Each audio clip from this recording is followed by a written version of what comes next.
Since I've gotten a PlayStation Portal, I have gotten in way more gaming time in little 5-minute increments than I have probably over the rest of the year. And some of the best games I played all year, well, they came right at the end of this year. Let me tell you about them. Hey guys, I'm RNG Gamer. I do, in fact, play all my games randomly. And welcome to Beating the Backlog, where I tell you about the 5 games that I beat randomly most recently.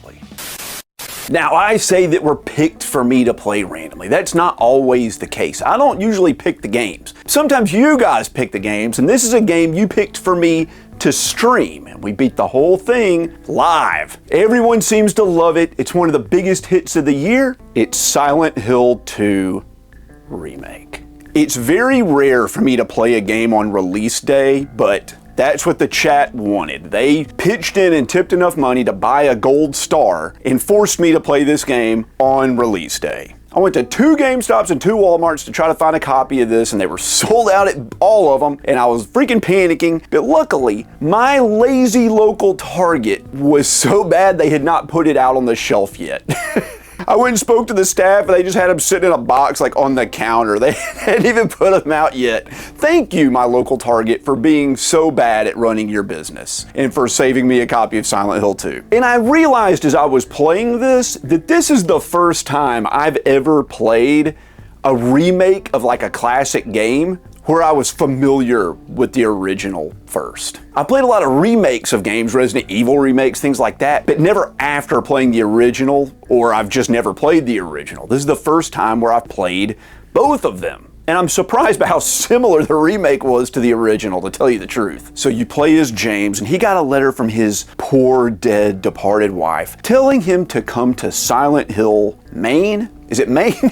To come back to where they had their honeymoon. And as soon as he gets there, a mysterious fog rolls in all over the town and monsters appear. He searches for clues, he runs all around and gathers new items. You find keys, you unlock doors, and you try to survival horror your way through the game's multitude of areas. There are several whacked out and crazy NPC characters you meet along the way. They're all extremely memorable, without a doubt. And you're trying to find out the mystery of what happened to your wife. Now, the gameplay this time around is an over-the-shoulder third-person shooter similar to like Resident Evil 4. Ammo is limited as expected. It is a survival horror game, and you'll be forced to use freaking melee weapons quite often. Actually, it's your primary weapon throughout the game. This time around in the remake, they've incorporated a dodge move that's really integral. It's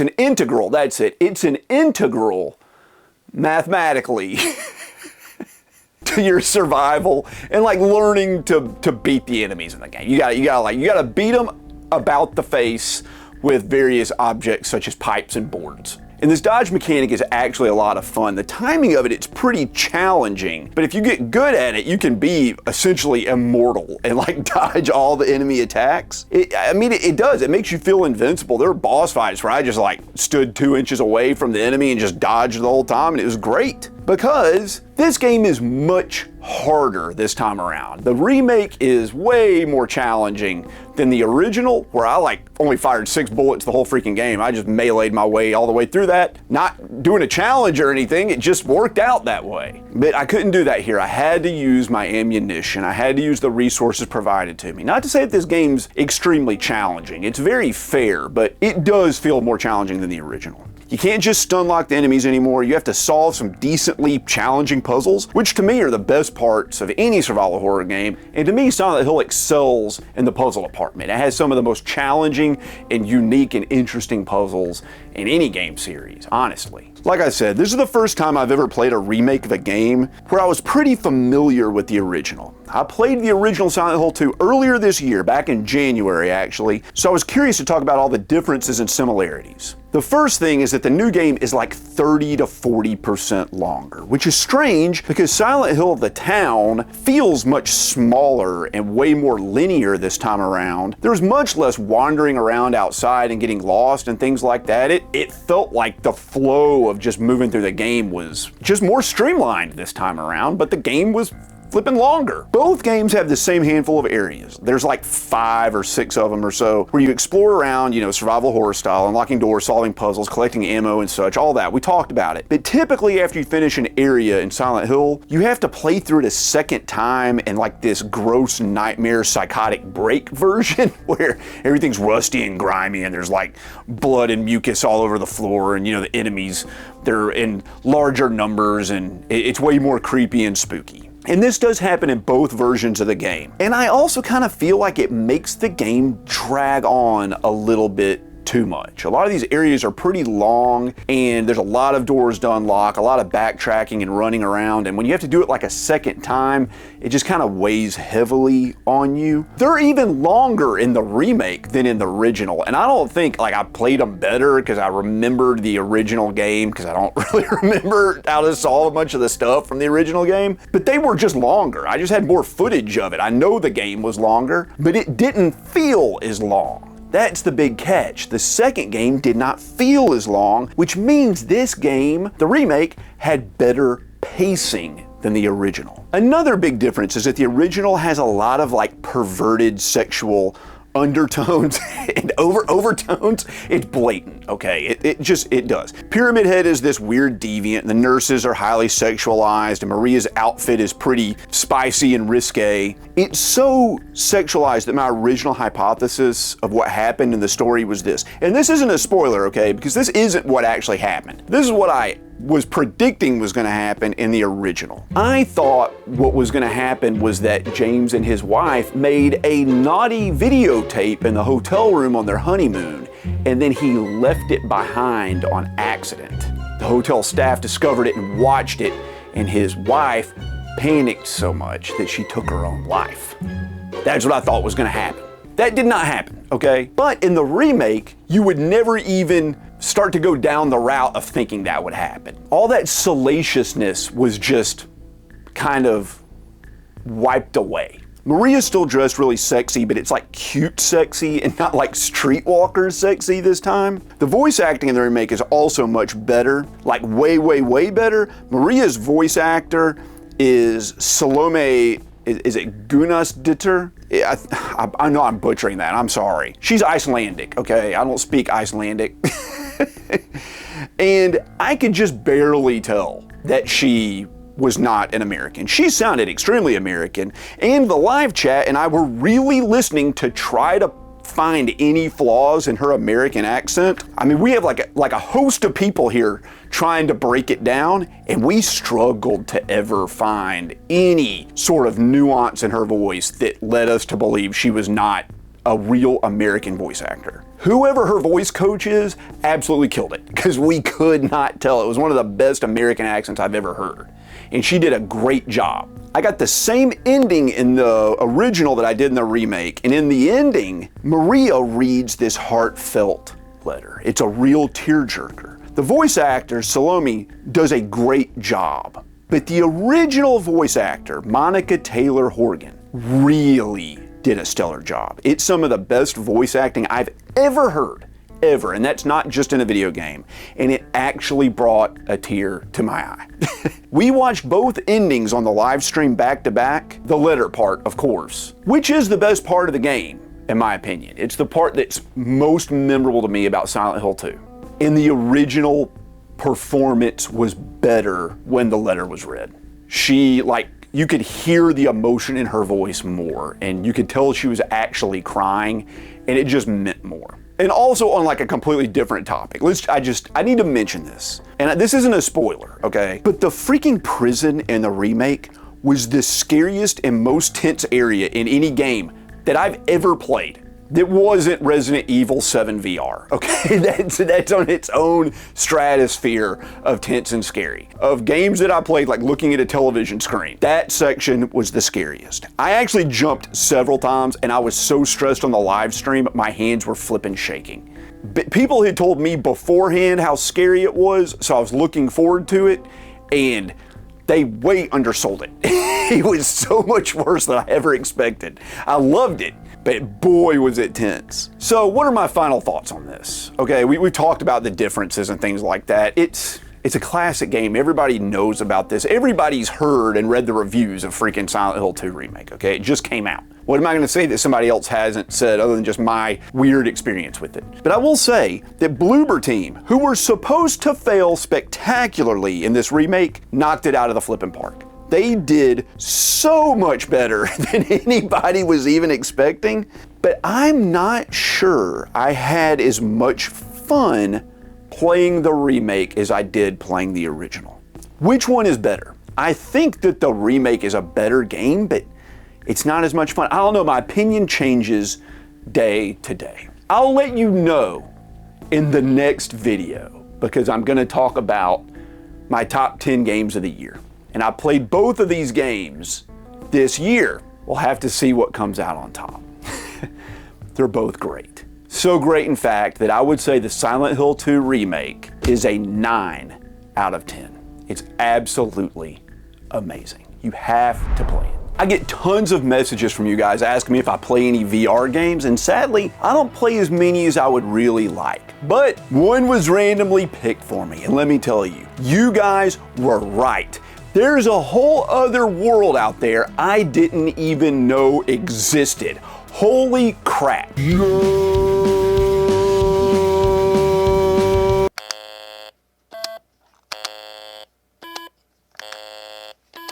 Holy crap, guys, it's Nestor's Funky Bowling. So this game was picked for me to play on a live stream over a year ago. And it got vetoed by the chat because I have no way to stream Virtual Boy stuff. So it fell into this queue behind the retro game I was playing, and that game took me like 10 months to finish it because it was a freaking JRPG. And so now here we are a year later. Actually played and finished Nestor's Funky Bowling. So who's Nestor? Do you guys know who Nestor is?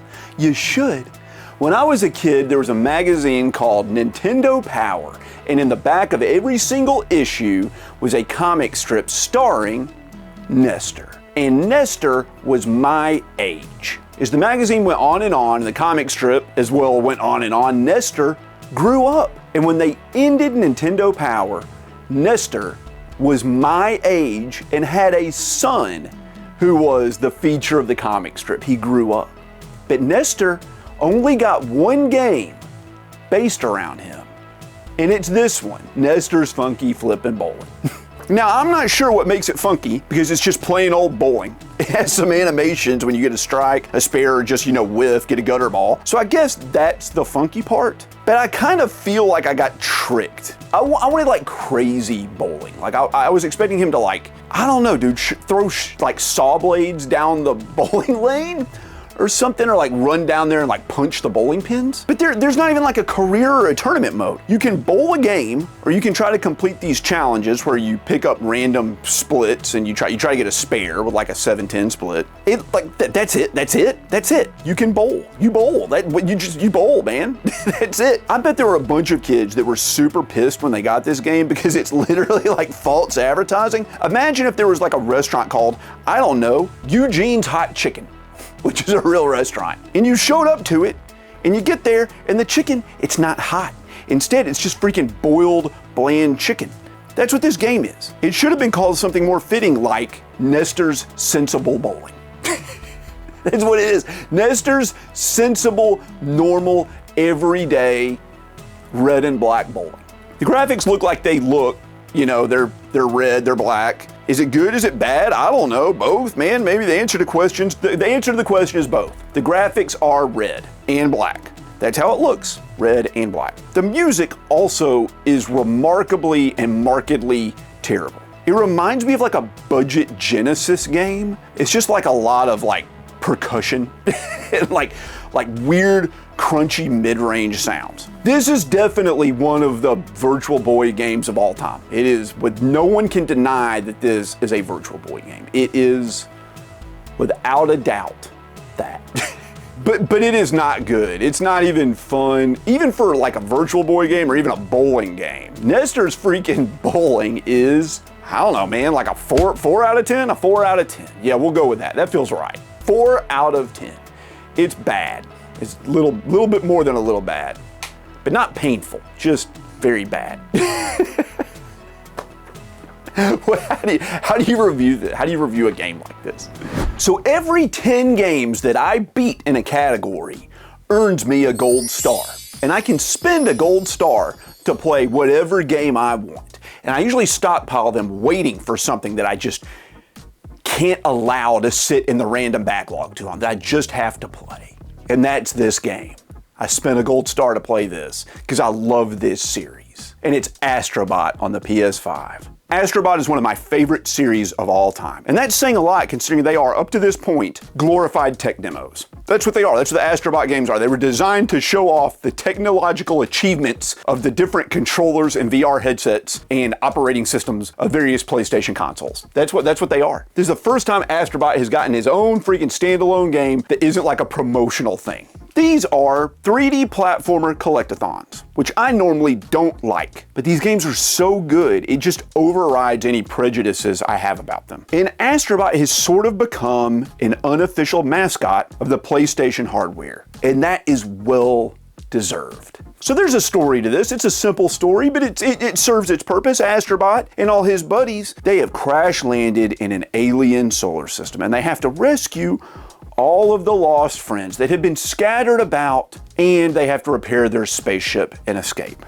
Now, the gameplay in Astrobot is very simple, but it just works well and it never feels boring. It's just a highly competent and fluid platformer. Moving feels perfect. You can run, you can jump, you hover, and when you do it, like shoots out little jets from your feet that can damage the enemies below you. You punch your way through the levels while dispatching tons of cute and colorful enemies. And as you find your hidden buddies, you get to take in the beautiful scenery all around you that's meticulously created and serves as a love letter to all things PlayStation and PlayStation adjacent.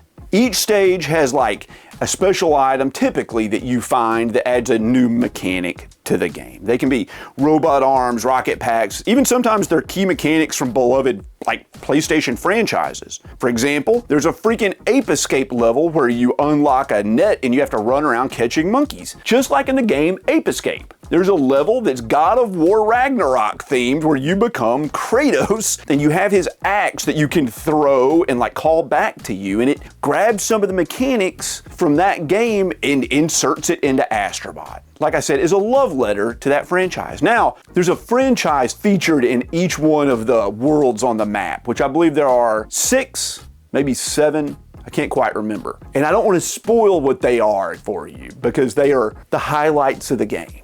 It's so much fun unlocking these levels that harken back to something that you maybe have a really fond memory of, and getting to play a stage with Astrobot being in that game. There's a crash site in the game that serves as your home base. When you rescue the bots, I think there are like 300 of them in the game, they all go back to this hub world. And as you get more, it allows you to unlock more and more areas in the hub world where you can unlock puzzle pieces, and there's a gotcha machine, and you can customize the way you look and customize the way your spaceship looks and all that. It's just a fun place to hang out. It's a really cool playground. It reminds me of the castle and the outer area in Super Mario 64. It's just an area to familiarize yourself with moving around. All of the little bots you rescue are just hanging out, and when you punch them, they all have their own unique animations that are very much in character with how that character sort of, God, that's such a stupid thing to say. It's very much in character.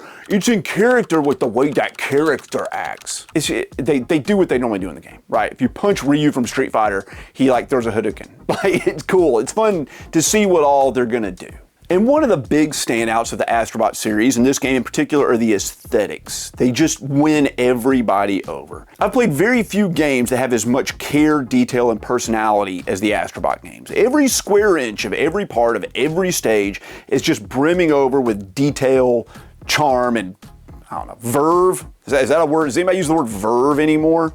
We'll use it. It's a good word. It's apt for this situation. There are odes to tons of PlayStation franchises everywhere, and the level design is just miraculous, and the music is some of the best I've heard in any game. It's an unbelievable spectacle. And Team Asobi, who developed this game, know more about utilizing the PS5's hardware than probably any other developer. Because, I mean, they are part of Sony. They're like Sony's creative team. They were used to showcase the freaking PS5 controller and they did it spectacularly, better than anyone has done it since, and here they are again, making a standalone game, and once again, they showcase it better than any other developer. The special features of the PS5 controller are used to full effect here. You feel every step Astrobot takes. You can even feel the differences in the different terrain. So like running in sand feels different on the controller than running in grass. It's an odd sensation, but I'm just blown away that it works, and it does work. Many of the game's sound effects come from the controller itself rather than the speakers on the TV,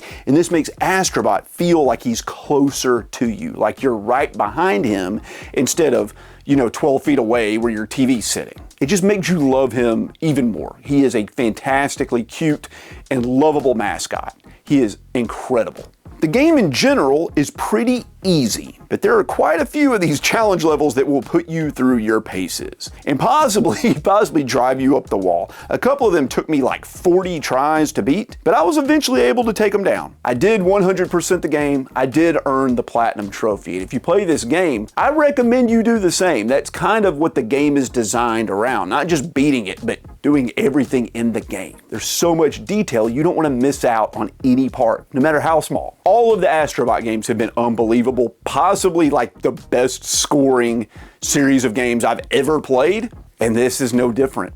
Astrobot on the freaking PS5, the new one, the one that just came out, is a 10 out of 10. It is a straight up masterpiece. I don't know of any other way to describe it. I have no negatives to say about the game. This next segment is brought to you by channel member Minarum. Thank you so much for all your support. This next game has been recommended by many of you that said I should try it, knowing good and well that I hate freaking games like this. But for some reason, this one just called out to me. I had to play it. I spent a gold star on this. One of my precious beloved gold stars that I could have used to play God of War Ragnarok. Instead, I picked this game. Dude, it's Powerwash Simulator.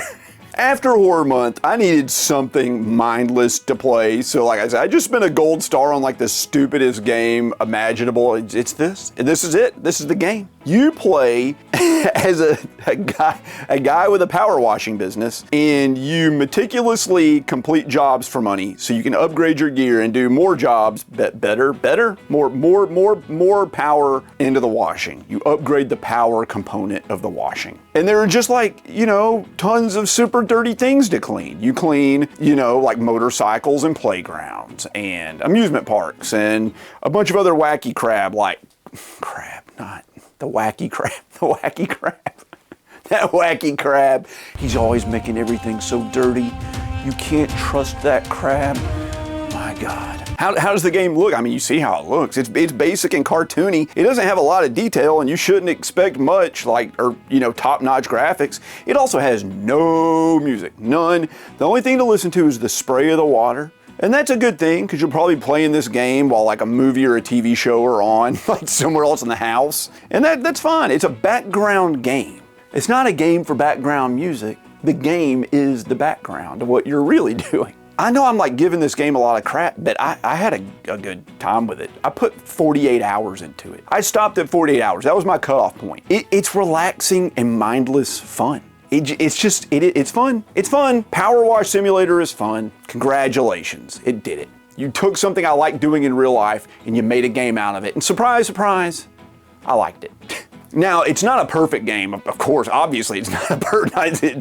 Is it even a game? I guess it's a game. It's a simulation, right? It's a game. But the first night I played it for like 3 hours before I stopped, and the next day my game wouldn't freaking load. It literally sat on the loading screen for like an hour, and it turns out that like an update installed overnight and it rendered my save file incompatible. And this apparently happened to like everyone, and according to the devs, there's like no fix other than to just delete your save and start over from scratch. I lost 3 hours and I was pretty upset about that. There were people that lost like 1,000 hours in this game.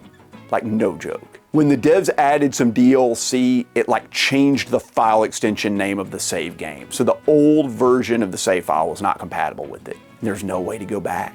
It was just done. Once you loaded it, it like ruined the game. That's a big flaw. That's like, you can't do that. You just can't do that. You can't run a company and do crap like that. It should be like, just start over. Oh my God. That's like if your teacher in school lost a homework assignment and they made you restart the entire freaking school year. Like, just, sorry man, we can't find this one quiz. You gotta redo everything.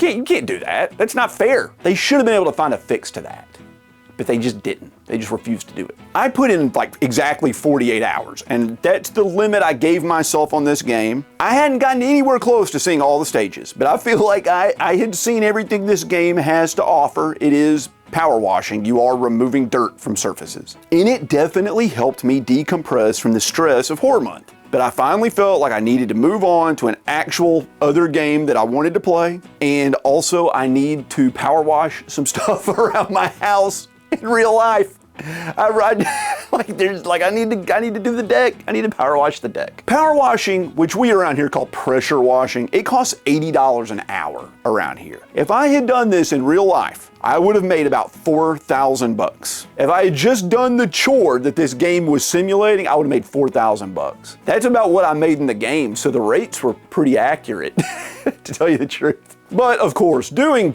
power washing in real life it's back-breaking work. It's really hard. It's not relaxing. It's fun. It's not relaxing. This game is relaxing and arguably fun. Is it? I guess. It's fine. It's fine. I always say I don't like playing games that feel like a chore, and this game is literally a chore, and that's okay. I had a good time with it. I think Powerwash Simulator is a really good game. I think it's like the perfect game for some people, especially if you like are an accountant or something and you just want something different to do when you come decompress in your apartment. Man, give Powerwash Simulator a try. It's cathartic. My daughter loved it. That being said, I feel like it's a massive time sink and you could put like 1,000,000 hours into this game and just play it forever. They're just releasing DLC like nonstop. So Powerwash Simulator, I think I'm gonna have to give it a 7 out of 10. But there were times I was having like an 8 out of 10 experience with it. There are also times I was having like a 4 out of 10 experience with it. 7 I think is fair. 7 is good. It's a good game. It might be the perfect game for somebody. The next game was picked randomly. Let's spin the flipping wheel. So every 35 games, I go back and I play a game that I quit or gave up on for whatever reason that you guys have said I need to go back and finish. So this is a list of just those games. See what we get.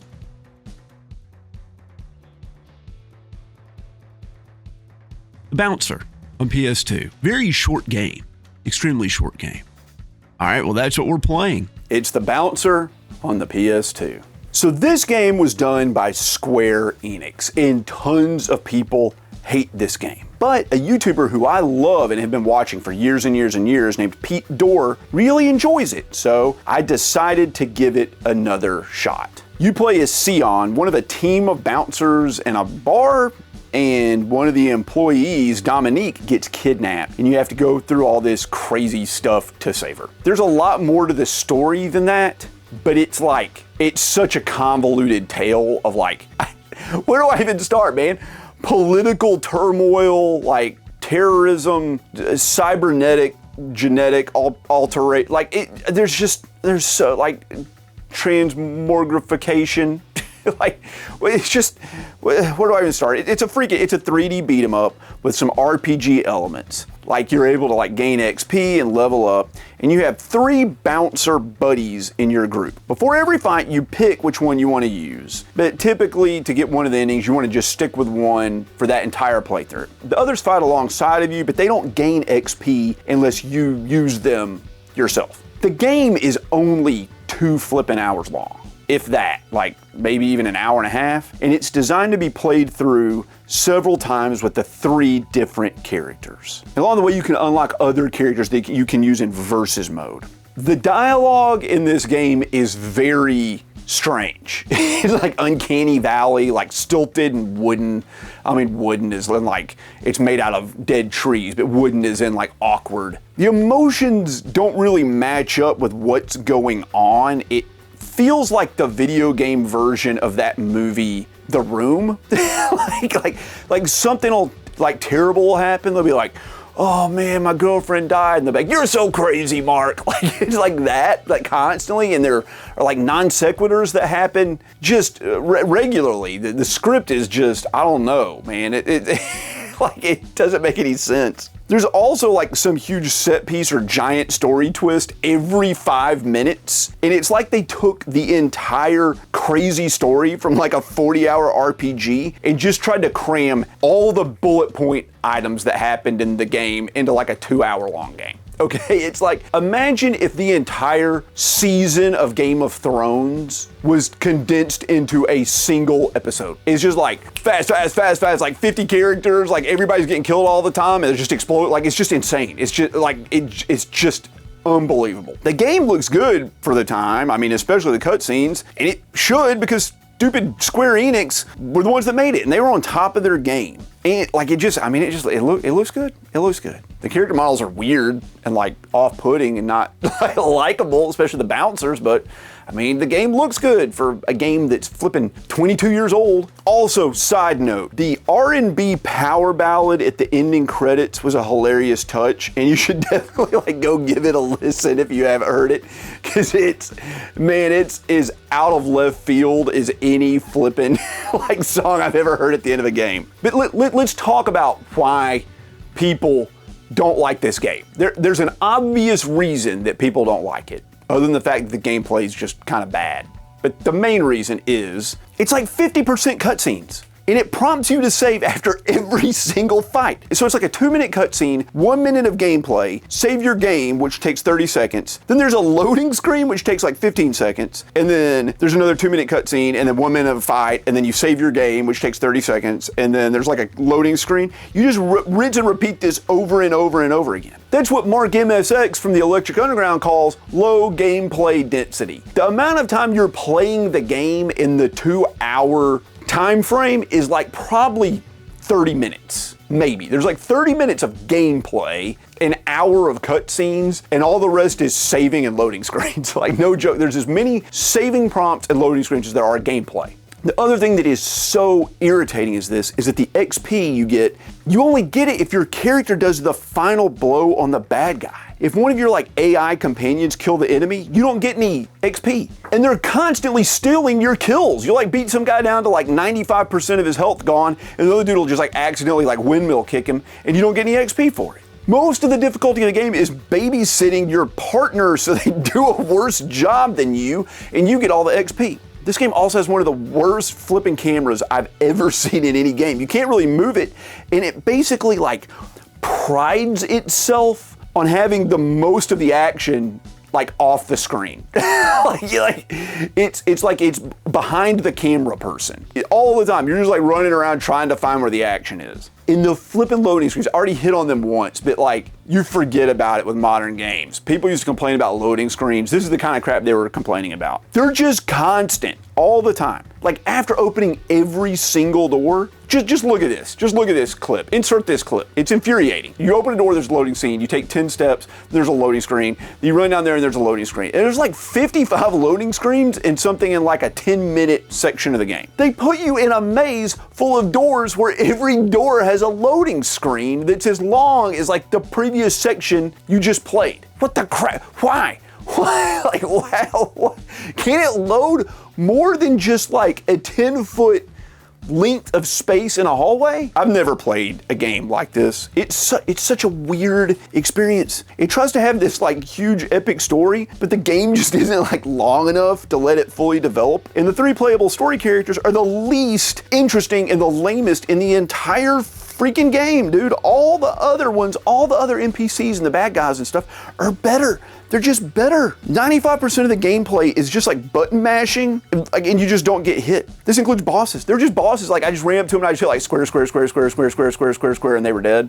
And like, they never did anything. What is this game? It's like they tried to remove the gameplay for the purpose of the story. I don't get that. I don't get that. There's literally nothing there to like entice me to play through this game the second and third time with the other characters. I didn't like the other characters. I picked the one I liked the best, and I didn't even like him. And that's fine. No one likes this game. I don't feel bad. Do you like this game? Probably not. Anyway, the bouncer, pretty mediocre. Thank God it was only 2 hours. But it's a 5 out of 10. 5 out of 10. Not really worth, I mean, maybe it's worth your time. It's 2 hours. You got 2 hours to kill and $10 to pay for this game. Whatever the case, man, give it a try or don't. It doesn't matter. If you made it this far, I really appreciate it. If you haven't already and I've earned it, do that for me. Subscribe to the channel, leave me a comment, give me a like. That's the best way to help me with the YouTube algorithm. The messages you saw on the screen and the names you're seeing right now, well, those are my channel members and Patreon supporters. They get access to the videos early, they get member exclusive videos, they get their names in videos, there's all kinds of cool things they get to do. And if you would like to become a channel member or a Patreon supporter, well, the links to that are in the description down below. Also, go check out my website, rnggamer.com, and check out my second channel, RNG Gaming. The links to those are down below as well. Really appreciate you guys, and I'll catch you next week.